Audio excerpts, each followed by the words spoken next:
مساء النور، مساء الورد على كل متتبعي تريندينج ميديا، مواصلين في مواكبة هذا الحدث وهذا الحفل المغربي التونسي للذكرى 26 لاعتلاء جلالة الملك محمد السادس العرش.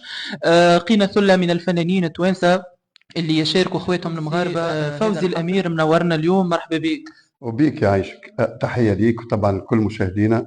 مناسبة حلوة فيها لقاء مع الأحبة مع الإعلاميين مع كل التونسي، لقاء تونسي مغربي ممتع، وإن شاء الله عجبك الشو بالطبيعة. ان شاء الله شفناك، شفنا تفاعل الجمهور معاك، جمهور تونسي مغاربي. ان شاء الله ديما تتكرر حاجات كيف هذه لانها مهمه. طبعا طبعا طبعا.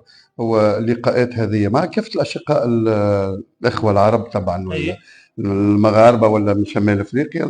اليوم لقاء مع تونسي مغربي، حقيقة لقاء فيه شارم خاص، فيه متعة خاصة. حتى في الغناء شفت غنينا حاجة مشتركة تونسية اي. مغربية، حاولنا نغنيه حتى الشرقي الطربي اللي يحبوه الكل المغاربة والتوانسة. اي. دونك عملنا كومبينيزون إن شاء الله عجبتهم، شفت جوبة كبير برشا وجمهور حلو برشا.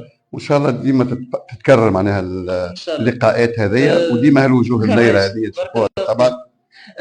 بالنسبه للجمهور اللي يحب يتابع فوزي الامير، وين نجم يلقاك على منصه التواصل الاجتماعي؟ طبعا على الباج نتاعي فوز الامير باج اوفيسيال، اي. ولا على السير على اليوتيوب، معناها على اي. كافه تقريبا على التيك توك في الديجيتال، معناها كافه منصات. كافه المنصات ان شاء الله التواصل الاجتماعي. في نفس الوقت تشوفوا زاد العروض نتاعي والبرامج نتاعي ان في شاء الله. المهرجانات الصيفيه. العرض نتاعي ان شاء الله زين، اللي قاعد توا يدور في تونس، وان شاء الله زين نقول للتوانسه وللمغاربه ان شاء وللعرب الله. الكل ان ان شاء شاء الله. الله زين على والفريقنا الحلو هذا. يعيشك، سعدني مرحبا بك، تريد نورتنا. عايشك.